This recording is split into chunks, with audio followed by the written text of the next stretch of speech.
Hello, everyone. Welcome to this week's episode of Canadian Rocketship Companies.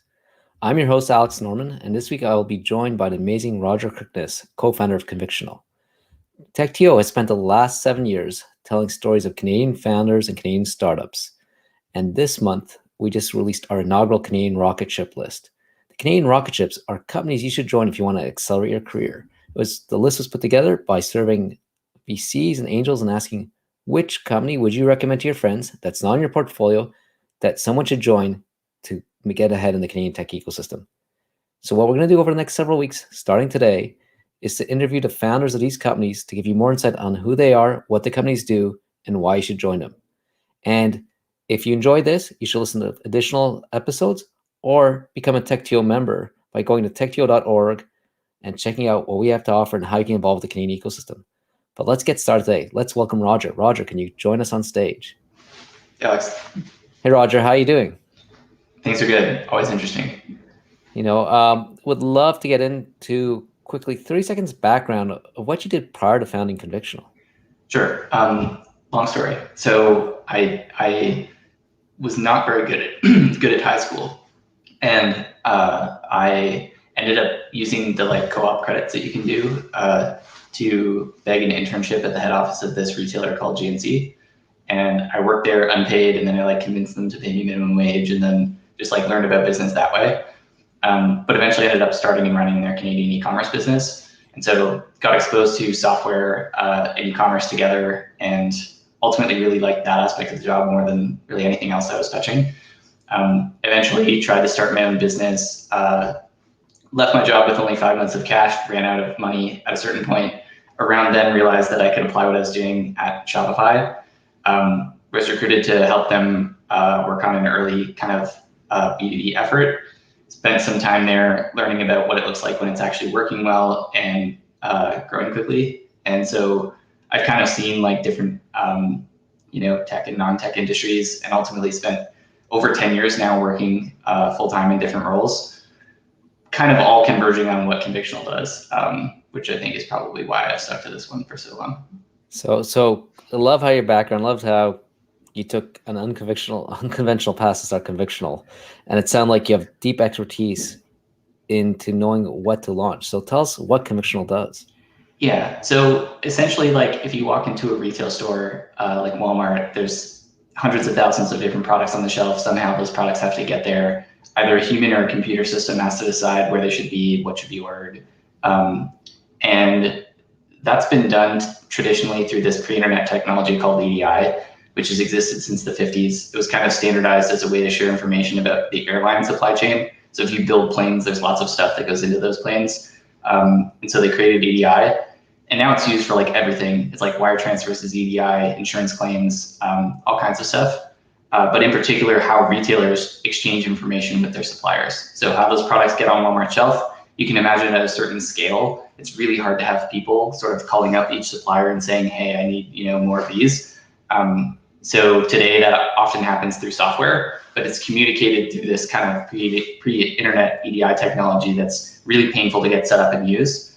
And so essentially all we're doing is attempting to modernize EDI. We believe that it is possible to take that format and turn it into something as easy as an app install and an email invite. And so that's been the mission. We've definitely learned some things since we started, but I still think it's possible to get to that level of ease. So Roger, I want to actually ask, you worked at GNC, you tried your own company, you started Shopify. When did you understand what EDI was being used for and the opportunity for Convictional? How did the idea come from? How did you get your co-founder? Tell us a bit about that origin story. It's a weird domain for sure. Even in the GNC role, if you think about an e-commerce business and trying to grow it, the e-commerce software that we had at the time was pretty good. Shopify was still meaningfully large at that point. The marketing software was good, analytics, everything customer facing worked pretty well. And we were using a competitor of ours, which I'll not name, but which was much, it was 15 years behind in terms of software UX. And that was what we were using to integrate with the companies that sold to them. And it was clearly the bottleneck to the success of the project, right? So the more companies that we could get connected to be able to sell their products, the better. And that was the reason why that business couldn't progress faster ultimately. And so I didn't really do anything about that at the time, but I at least got to touch this tech. And I think the biggest thing was just later in the Shopify role, which was, I guess, 7 years later, that kind of domain, that EDI domain, had not progressed at all, right? So the same companies were, selling the same software for the same price. There's no innovation at all. And that didn't really make sense because it was clearly the bottleneck, right? So like something there to me was just incongruent. So that's interesting. You had 7 years of experience, thought something sucked 7 years in the past, and 7 years, fast forward 7 years, and it hadn't changed. So you're like, hey, this is important. There's a bottleneck everywhere. Let's go work on this. So, yeah. Yeah, it's like there was no like cosmic reason why that was the case, right? Like it's not that it couldn't be done. It's like that the companies in that space currently were choosing not to do it. Yeah, it's not the law of gravity. No. And so you had this insight. I know you went to YC. So tell us how, you were at Shopify. Did the light bulb went on and did you leave right away? Did you found a co-founder? Did you apply to YC? Tell us how this all got started. So part of the reason I failed in my first business is I failed to appreciate the importance of distribution and selling in general. I had done it before, but I think as a tech person, I just assumed like you build a better product, it will de facto, win. That is clearly not the case. I really appreciated that you want some specialization between the roles of like talking to customers and building the product, like the sort of fundamental things that you do in the early stage. And so someone I met at Shopify, Chris, my co-founder, like we were just very complementary, but have the same intense interest in starting an enterprise software company. And I think that was the other thing is like, we wanted to make impact on, big enterprise B2B companies. And that's a somewhat unusual, like interest to share, I guess. And we joked that like we read Larry Ellison's biography as teenagers, which like has got to be not a like, big Venn diagram of people. So I sort of like, I think we really appreciated that we had these complementary skills and it became like what to work on. And we just knew this was a big problem. We actually tried to champion it, inside of Shopify. And I think for entirely valid reasons, it didn't make sense to do inside. And so we just kind of said like, if this is going to exist, we're going to have to go and create it. I don't think at the time I was married to a particular path. Like it wasn't like, oh, let's, tee ourselves up to go to YC or something. It was just like, this is a problem. It can clearly be a real business. Let's leave and build it and see what happens. So that's what we did. So you left and built it, and then you did go to YC. So why, and was it worth it? Good question. We did go to YC after maybe 18 months. So at that point, I could pay my like survival bills out of revenue. Like Chris and I, we had no employees, obviously, but we could like pay our survival bills out of revenue. We had like customers that didn't churn instantly. Like there was sort of like this microcosm of a business. We realized though that, in infrastructure software, you can get to like V1 as a weekend project, and V2 is like $5 million in R&D. And so we sort of like accepted that to do something that was excellent, that was going to have impact on big customers, and take it where we want to go, we would have to do significant R&D spending before we get to like, value. So I guess we just sort of accepted that had to be the path. And in doing so, made some attempts to fundraise in Canada. I think, the difference for us was quite stark compared to kind of the process of going down to YC. Yeah. So to answer your question, like it was definitely worth it as pretty, I would say, relatively unconnected Canadians trying to like go through the front door of technology. You could argue that, Toronto versus SF talent argument. Like I think Toronto is very underrated in terms of talent, but in terms of capital, I think it was the right choice. And I would say in terms of learning, like the best kind of advice you can get in a place like that is negative advice. So like what not to do. So like, we hadn't seen other companies that had thought about our space and failed, but YC had seen like a half dozen. And I said like, this is what this path led to. Like that was really valuable. Not so much like, here's what you should do instead. Yeah. I think you kind of have to figure that out yourself. So I love that because I'm a hard believer. You learn more from failure than success because you know what not to do versus success is hard to replicate. So I love the fact that you got what not to do out of YC, and also that you got better access to capital. Hopefully in the years since you've graduated YC, there's more capital available in yes. Canada, and hopefully you can, as you become a success, you can help change that as well. So did you notice was like, it sounds like it's interesting because it sounds like you got the first version out. and you knew you made a change, but you wanted to significantly improve EDI, so you needed the capital. So did you know before you got to YC that you had something working? Like, when was it clear that this is an idea that's has a potential to be big? So I knew it was clear that the space had potential, that like a company could be created when most customers would respond to our cold emails, right? So like if people are happy, ultimately they're just not going to engage with you. It's not going to be worth their time. But like our hit rate on cold emails was sometimes over 50%. Now Chris is very good at cold emails, but like people were very, very unhappy with what they currently had. I think the challenge was more like getting to parity with what existed. When we're talking about like an industry that's existed for decades, it takes a long time, and so we had to make some steep trade-offs about like, okay, we can solve this problem, but we can't solve this one yet. But it was very clear to me that an argument could be made that none of the incumbents had product market fit, that it was just like by virtue of necessity.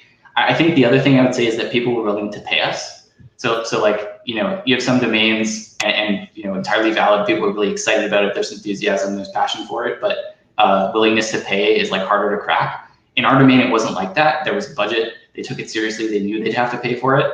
So it was clear that a great company or great companies could be created in the space. If you want, I can talk about like when we knew that our approach, started to work, but that was more recently. But that's how we knew it was worth pursuing. So let's hear that, because first of all, I love that. So what I heard was customers responded and they wanted to actually put money out. That's usually a good sign. And then so like, again, tell us, how do you know your approach is working? Yeah, so I would say COVID had a meaningful impact on it. I would say before that we grew like slowly but linearly. We didn't really find a way to like make leverage use of our effort. So we'd get a customer, we'd make them successful, but it was like kind of it was very hard to generalize that. It's hard to attribute why that might be. Post-COVID, what we found is that as companies were selling through their first tier of suppliers, they had a really acute need to onboard suppliers, right? So like GNC, when I worked there, their bottleneck to progressing as a company, overall, including some large companies, was simply the ability to onboard, integrate, enable more suppliers. And so they needed to find more suppliers. They needed to get integrated with them. They needed to grow with them and monitor how those programs were doing. And it just became really acute all at once. And so I'd say since then, it's been fast but consistent growth. And you can just tell in terms of like, there's lots of proxies. It's like big companies would come inbound and basically say, hey, we need this. Let us know how much it costs, and we'll just kind of push it through legal. We'll push it through procurement. Like, we have to adopt this thing. So since then, the sales process has been limited by our ability to fulfill it. So we still have a lot of things to build. We can't just go out and serve the world's EDI needs, but it's been very supply limited, as in like our ability to hire good people to build infrastructure software to implement it, as opposed to like market limited. And for the most part, it's been pull based. So until a week from now, it's like only Chris that's doing sales. Cool. So I guess you have someone else joining him on sales next week. So I want to pick apart of a couple of things I heard there. So one is, it sounds like, imagine why, I guess there was an immense need, because it sounds like supply chains started falling apart in COVID. It wasn't necessarily more stuff was going on via e-commerce. It was supply chains started breaking. Yeah, some of our customers are e-commerce and some are other domains. Yeah. And so, like the e-commerce ones were like, way up and then like down and then up again. Like it just depends on the domain they're in. I think that's one choice we made, is like an observation of other startups that we'd had, is that if you focus on too much on a particular vertical, sometimes you get stuck there. And so we've kind of taken the hard road, which is to not focus on a specific vertical. It ultimately means that our go-to-market takes longer, but it also means that we're not limited, like we're not kind of, getting built into a particular vertical. Yeah, but like what I hear, COVID was supply chains broke because the world got crazy, not that, hey, there was a huge more of a spike on this site. Interesting. And the second thing there, because I always viewed you as an API company, but when I hear about implementation and bottlenecks, it doesn't sound like, so like when I think of API, everyone thinks of Stripe or Twilio. Hey, here's 7 lines of codes and you're off to the races. But is it the problem it's you're not API, or is it just that the customers you're serving that are more traditional need more professional services, for lack of a better word? Yeah, that's a good question. I would say we learned that lesson also, which is that you can take different approaches to solving a problem. You can take more of a horizontal approach. So we could take like, let's start with EDI and let's build like an API on top of that. but it ends up getting lost in like, what's the use case? Like what specific problem is it solving for business? Who's the persona? How do we sell to that persona? So we took more of like an enterprise software approach, which is to start with a persona, like a buying center within a big company. What pain do they have and how do you quantify that pain? And then back out what the product should be. And so like our technology could be used in any of those domains I mentioned that touches EDI, but we're very focused on trade to retail because they have this cluster of problems that we can solve, not only with software, but also with the experience we've gained. And that's what allows you to progress deal sizes. So we're closing like multi-year, multi-million-dollar deals, or at least as many as we have capacity for. And to do that, you need to do not just the infrastructure software, but like the enablement, like to train people on how to use it, to change how people are measured, to think about it differently. And so you always have the choice of like, do you stay just the platform layer of the stack, or do you try to become your own application as well? We chose to become our own application and add services as well. And that has had a significant impact on deal value. Arguably, the only problem there is like then you get stuck with like, doing professional services or something. It's sort of, you drift away from being a technology company. But like ultimately, if you feedback loop the learning you get back into the product, I think you can avoid that. Well, I just posted an interesting article on Qualtrics versus SurveyMonkey, and Qualtrics went heavy in professional services and seems to win for that. So I think you're saying you want to avoid professional services is sort of could be, again, bad advice. So it's kind of a trope. It does seem like investors make that argument. It really depends. It depends so much on how you think about software markets. And I think the key, like to me, usage is startup health, right? Like, valuation, revenue, all those things are just a proxy more or less for like customer impact. And usage is the most important thing. And to get big companies using something, you have to help them get there. It's not enough to build better software. You also have to help them adopt it. So I want to get into your culture and why people should join you in a minute, but one last question before I get there. So I see a lot of evolution of how you think about the opportunity and approach. So if you were to now, with everything zoom out into 10 years in the future, what do you think Convictional looks like? I think more and more what we're running into is that like EDI was very federated. It's kind of like email, like no one owned EDI. It was like this thing that existed that everyone tried to standardize to. I think the move overall is towards like more centralization of platforms. And that's maybe like net neutral. It's definitely different. So I think in the future, the pendulum will shift back, that there'll be like more openness, more neutrality of whatever those standards are, that there's no reason you can't have an API-based world that has kind of openly defined standards. And likewise, that there's like a very large infrastructure software company to be created here. A lot of the incumbents in this space are multi-billion-dollar recurring businesses. And so I don't think there's like a ceiling on the potential that we would run into in the short term. I think it's purely based on like I mentioned, like solve relevant problems and then just expand very thoughtfully out from like a very specific focus area. So I love that. So the future is basically helping shape the future of basically commerce is the way I'd put it. And thinking about what do we own versus what's federated, as you said. Yes, I think that intermediation will go out of favor. I think like when you look at the difference between Amazon and Shopify, just how people feel about it in general, you're kind of rooting for Shopify, or I've worked there before, so maybe I'm biased, but there's definitely like some amount of perspective. I think the same thing is true in our domain, that if we try to get too heavy-handed and like sit in between these companies, that ends up being kind of a bad deal for people in long term. So the longer term I look, the more it seems like you'd want to be focused on enabling and less so on like intermediating.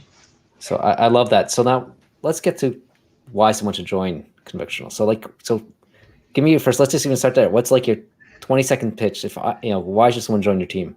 It's a good question. I often put that back on people, what interests you about this very strange, esoteric, like B2B domain. I think I'd learned a huge amount at Shopify in terms of like what I liked and didn't like about culture. Mostly liked, but there were some criticisms I would have. The biggest was around like how you think about work and work time. So I think we don't use Slack. We have very few recurring meetings. The way you work, being able to actually spend 6+ hours a day on the core problem you're trying to solve, or like the thing that you exist to do, is very healthy. And then a lot of burnout seems to stem from stuff around that. It's not the amount of work, it's the amount of like supporting work and admin work and Slack messages at night. And so we've kind of overcorrected to an extreme degree. And so I just sort of say, I describe what it feels like to work in a modern tech company, you know, Slack pings, hustle culture, and then I contrast that with like a intensely focused academic environment, only without the weird, you know, cultural problems of academia. And that for a certain type of more introverted, conscientious, serious person, I like really resonates. And so I think it's a pretty strongly typed culture. Some people are like, that's not for me, and that's valid. But I think the people who like it really like it. So what I hear is people should join. They want to solve this problem, and it's a culture more focused on work and more like an academic place of work opposed to, I think so, work for work's sake. It's sort of like writing long form documents, and if it's not ready this week, that's okay. You know, like make it great. And if it ends up being a long document and it ends up taking longer than we thought, like it's okay because it'll be deep and high quality. And you know, there's companies that I respect a lot in that respect, that they always ship on time and like quality is always very consistently high, like Apple. And that kind of rigor and seriousness is not common in enterprise software. Most enterprise software companies are kind of functions of the economy. It's less intentional, I guess. And so yeah, high intentionality, and just kind of like one of the things in our values is like, we're not your family is your family, like work is work, basically. Which again is kind of, I think it's different than the current norm. Cool. Anything else we should know about your culture? It's a good question. We've had 0 voluntary attrition, so apparently people like it. So how about, you know, and maybe you want to touch on your values. You mentioned one there, that your family's not your family. So what are the values? Yeah, so we have 4. Basically like learning velocity. So like we think learning rate is a leading indicator of success. And so like whether it's in-role learning or company learning, that's probably the most important thing. Focused intensity, which the intention there is like, it really matters more how intense your best hours are rather than how many hours you put in. So like if you put 6 hours every day, Monday to Friday, into your best work, the best work of your life, I think you can be more effective than if you kind of burn yourself at both ends. Work autonomy. So we're a little bit Netflix-like in a sense that a lot of the people we're bringing on have shown success already in their role, and may even be the best in their role. And like that's reflected in their comp and their timing. And like we always have to flex to people a little bit. But it tends to be more experienced people who can do their work pretty autonomously. And so like, you know, those are the things that we think. And the last is long-term thinking. So like, if you think 10 years into the future, you behave very differently than if you think 2 years into the future, than if you think a quarter into the future. And it's actually extremely hard to think long-term. So it's more like aspirational. But we think those are the things that are the most appropriate for our domain. And so far I would say, you know, it's led to a different company than some sort of like conventional venture-backed companies. But I feel very optimistic that it was right for our domain. And I believe your team is distributed, is that correct? Yeah, so pre-COVID, it was like 5 of us all in the Toronto area. Since then, we've added people in Toronto. We've also added people all over, some people West Coast, Arizona, Utah, Pennsylvania, just wherever good people are. So like I hear low level Slack, a distributed team. So if I'm joining, how do you make this work? Because usually what I see is there's 2 things that I saw before is lots of Slack and distributed teams, and then every quarter get together somewhere, which I don't think we've been able to do for a year now. I haven't met our lead investor in person, and I haven't met 3/4 of the team in person either. I would really like to. I think in fall, we've got something scheduled in fall to get together. I agree it's critical to be in person, you know, to be high functioning, to have deep relationships, at least quarterly. And so we're going to do that as soon as it's possible. I think in terms of distributed team in Slack versus like other ways of communicating, our engineering side feels like an open source project. So it feels like basically you're on GitHub, you're doing things entirely asynchronously, people read a design spec, it gets commented on. On the business side, that's where I think people need like some amount of shared energy. And I don't know if we have a great answer to that yet. I would just say that there's elements of offices that detract from energy as well as add to it. So we're like very excited to get back to them. That's entirely valid. But I think it's just like, it's a different energy that you're setting. And so I think it is possible to like operate excellently and make people feel connected, distributed. It just ends up being pretty different in form. And then what jobs are you like? It sounds like you've now started growing a bit faster. You're on this Rocketship list. How many jobs are you hiring for? What are the jobs you need? Yeah, so we're hiring for 3 more sales roles focused on either like mid-market or enterprise. We're hiring a support person. We just closed our first support person, and to date it's been like engineering support, but that's pretty important. I think we're set in terms of go-to-market leaders now. That's what Chris and I spent the last couple months putting together. And I think in terms of engineering, like we'll probably be hiring senior-ish back-end engineers for like the rest of my life. And so certainly if what I described in terms of culture is interesting, it's in contrast to a lot of companies. So for people who like that, they might be interested as well. And like, last note, I guess, is how we're organized is very much focused more on like values-based leading than sort of like being the best in a particular domain. So the leadership team are people I feel will make good decisions, even when those decisions are hard. Maybe even when those decisions don't serve the company. And again, I think that's, based on that, you end up hiring a lot of specialists around you. So a lot of the roles we hire are people with deep experience who are specialists, and we respect that a lot and give people a huge amount of freedom to basically do what they're great at. So if someone's listening to this and they're excited about everything they've heard, where can they find out more details about these jobs? You're welcome to email me. It's just my name at convictional.com. It's on my LinkedIn, although like almost no one ever does. We do have a jobs page that describes the jobs. We try to be like more useful in our descriptions. So like include a schedule of what a day might look like. So yeah, they're all on our website on the careers page. That's probably the best place to apply. You're also welcome to email me and I can connect you to the right person. Is it your full name, Roger Kirkness? It's just Roger. Yeah, okay, cool. And what else haven't I asked you that someone should know before they talk to you, reach out to you? I love that question. I don't know. Like we're a pretty weird company. No one has ever quit yet, which I take as being like the most important leading indicator that people are happy. All of our handbooks are open source and we write everything down. So essentially the way we operate our values, everything's written down in these handbooks and they're actually like public. So like our competitors can find what our customer strategy is. Hopefully they don't. So if people are curious about that, I'd be happy to share literally anything about what's going on. Last thing I'd say is that we're transparent as well. So I forward people investor updates before they sign. You want to know what's actually going on.